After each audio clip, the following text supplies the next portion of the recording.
কি আর বলবো, অত্যন্ত অত্যন্ত যন্ত্রণার, মানে উনি তো খুবই অসুস্থ ছিল বুদ্ধদা, অনেকদিন ধরেই ভুগছিলেন, খুবই কষ্ট পাচ্ছিলেন। তো কিন্তু যাই হোক, কিনা এত ভালো একজন মানুষের এরকম ভাবে কষ্ট পাওয়াটাও উনি ডিজার্ভ করতেন না। এরকম একজন সৎ মানুষ, এরকম একজন সত্যি সত্যি গোটা পশ্চিম বাংলাকে, প্রতি বাংলা মানে গোটা বাংলার প্রত্যেকজন মানুষকে নিজের পরিবার ভাবা একজন মানুষ, যিনি সত্যি সত্যি বাংলার ভালো করতে চেয়েছিলেন, অনেক ভালো করেওছেন, আরো অনেক ভালো করতে চেয়েছিলেন। তিনি অনেক কষ্ট পেয়েছেন, আবার বহু মানুষের অনেক ভালোবাসাও পেয়েছেন, সম্মানও পেয়েছেন, অনেক বিরোধীদের কাছ থেকেও অনেক সম্মান পেয়েছেন, শ্রদ্ধা পেয়েছেন। মানে বিরোধী দলের নেতাদের কথা বলবো না, কিন্তু বিরোধী দলের সমর্থকরাও এক কথা এটা মানেন যে বুদ্ধদেব ভট্টাচার্য অত্যন্ত সৎ ভালো একজন মানুষ।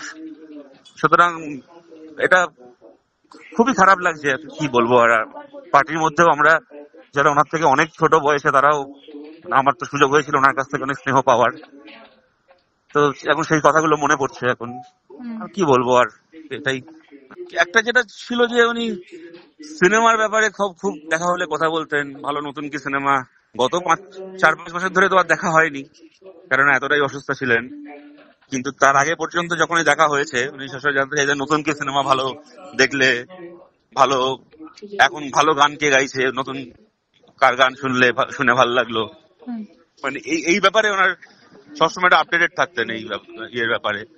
এছাড়া কসবায় ভোটের সময় বা তার পরবর্তীকালে আমার বাড়িতে যখন ঝামেলা টামেলা হয়েছে, নিজে ফোন করে খবর নিয়েছেন, পরে যখন পার্টি অফিসে দেখা হয়েছে প্রশংসা করেছেন। আবার একবার আমার মনে আছে এরকমও হয়েছে, একটা কথা বলেছিলাম মিডিয়াতে, যেটা ওনার মনে হয়েছিল কথাটা বলা ঠিক না, উনি সন্ধ্যাবেলা ফোন করেন, মানে ওনার একটা ফোন আসে যে বুদ্ধদা কথা বলবেন, ফোন করে বুদ্ধদা ফোনে বলেন যে এটা, এই কথাটা তুমি এইভাবে বলো না, ওইভাবে বলো, কেন এইভাবে বলাটা ভালো শোনায় না।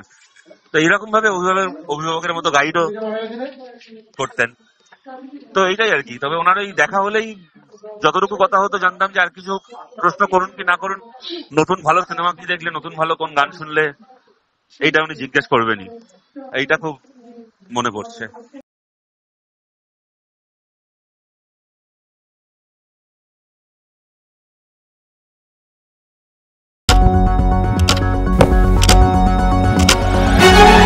রাজনীতি শুধুই কি রাজার নীতি? রাজা উজিরের চোখে নয়, আপনার আমার চোখে সমাজের ছবি। কঠিন কথা সহজভাবে না বললেই নয়, না বললেই নয়। প্রতিদিন রাত 9টায় TV9 বাংলায়। TV9 বাংলা না দেখলেই নয়।